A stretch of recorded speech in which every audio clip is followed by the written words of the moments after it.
In the words of the Quran, it is as if the entirety of humankind had suffered a death with every life that was so brutally ended. 9/11 was widely called part of a clash of civilizations, but Hazar Imam spoke of a clash of ignorance. To meet the crisis of ignorance, Hazar Imam has redoubled his efforts, encouraging mutual understanding and cooperation amongst faiths. Very nice to see you.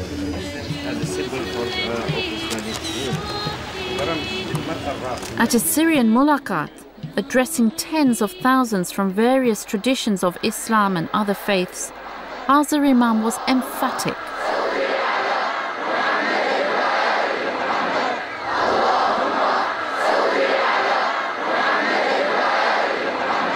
Allahumma salli ala Muhammad wa ali Muhammad. Allahumma salli ala Muhammad wa ali Muhammad.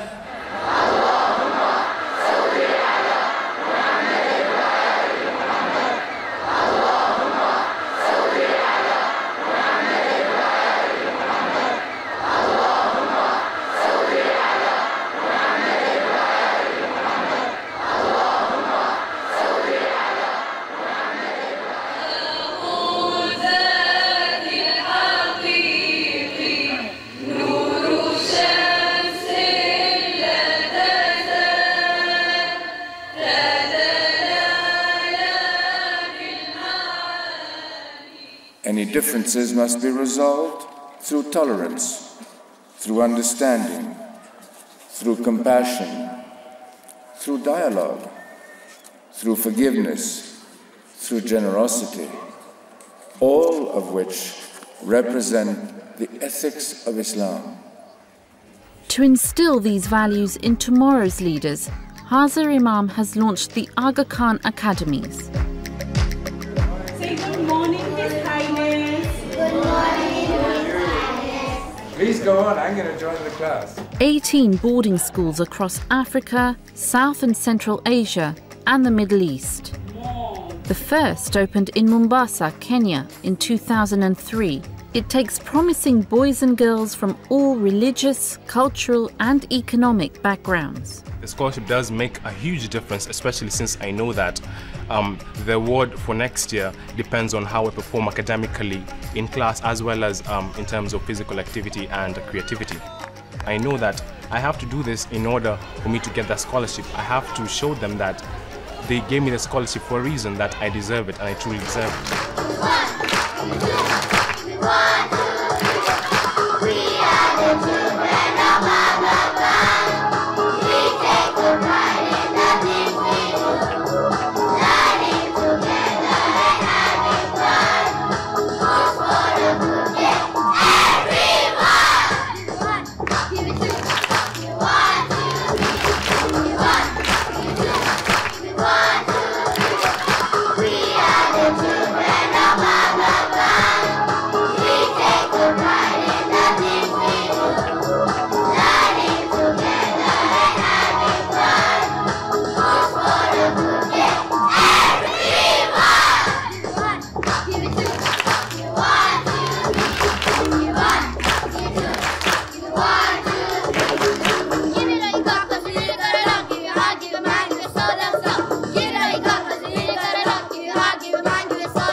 The Imamat has received global recognition.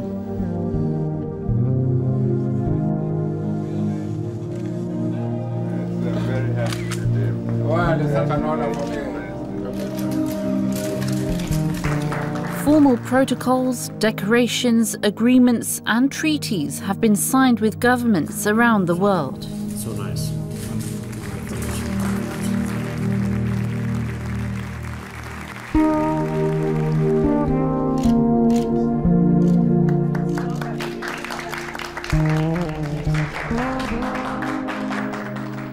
Hazar Imam's work and thought have garnered sincere appreciation. His Highness the Aga Khan is a tireless humanist whose views and beliefs are employed for the service of people and in the true expression of humanity.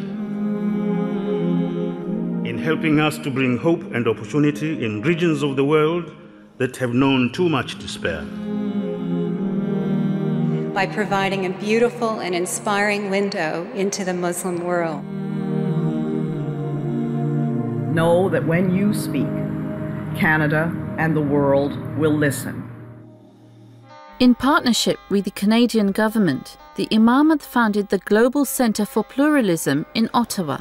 The Centre recognizes that we cannot make the world safe for democracy unless we also make the world safe for diversity. Its mandate: creating and sharing knowledge and know-how about pluralist societies. Accepting an award for promoting tolerance, Hazar Imam emphasized hope. Instead of shouting at one another, we must listen to one another and learn from one another. If our animosities are born out of fear, then confident generosity is born out of hope. Even in the poorest and most isolated communities, we have found that decades, if not centuries, of angry conflict can be turned around by giving people reasons to work together toward a better future. In other words, by giving them reasons to hope. And when hope takes root, then a new level of tolerance is possible, though it may have been unknown for years and years and years. At the same time, Hazar Imam has left no doubt where he stands on extremism and its denial of the Islamic message of inclusiveness. This message is still potent in the Muslim world today, although it is sometimes clouded, distorted, and deformed by political interests and by struggles for power over the minds and hearts of people. There are attempts at transforming what are meant to be fluid, progressive, open-ended, intellectually informed, and spiritually inspired traditions of thought into hardened, monolithic, absolutist, and obscurantist positions. Hazar Imam has striven to show how new knowledge can preserve values and allow progress.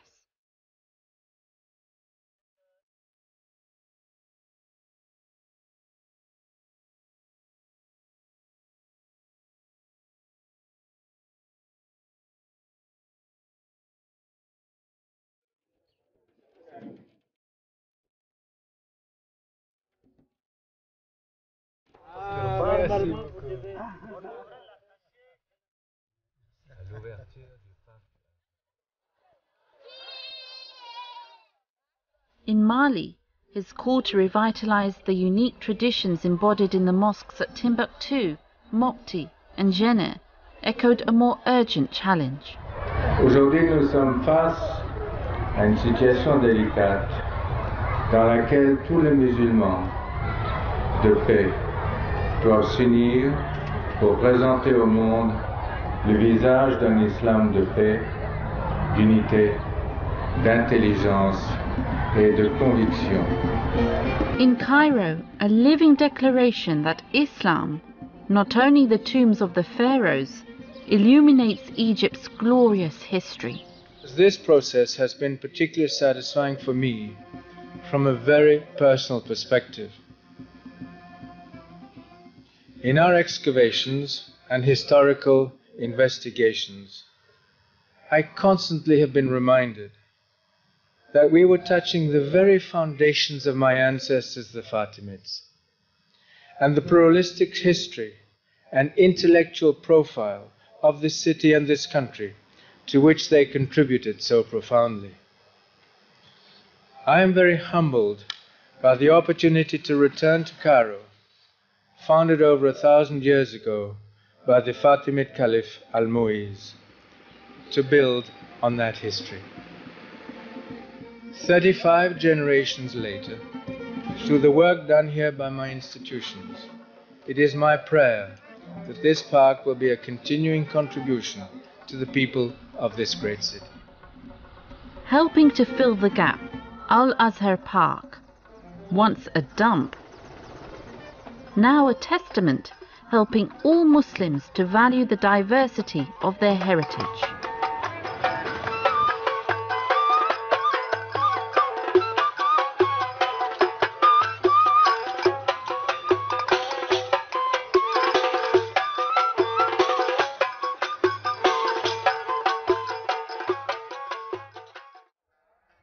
Despite the dangers, thousands from the Jamaat of Afghan Badakhshan gathered to hear the Imam address them from across the river Panj in Tajikistan. I have observed with great pain and sadness Muslims fighting against Muslims in Afghanistan.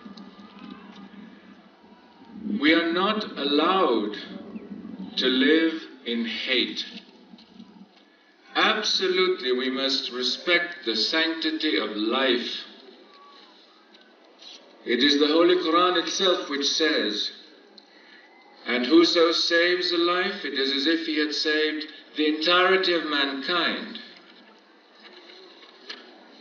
These are the ethical premises on which we need to build to bring peace to Afghanistan, to eliminate hate and division, and thereafter rebuild the country for the benefit of all Afghans. With Afghanistan still in turmoil, Hazar Imam set about building bridges, reconnecting Afghanistan.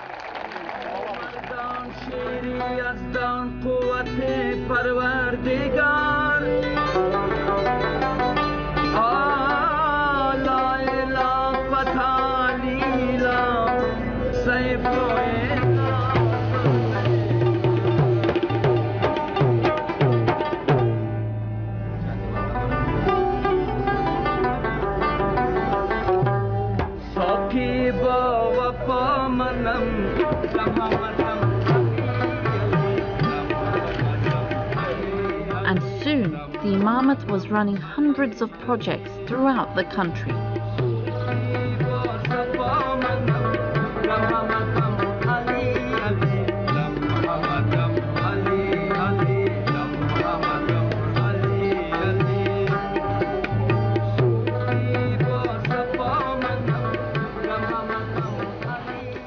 I cannot believe that replacing a collapsed society and environment with mediocrity is the right way for a destroyed country to rebuild for its future.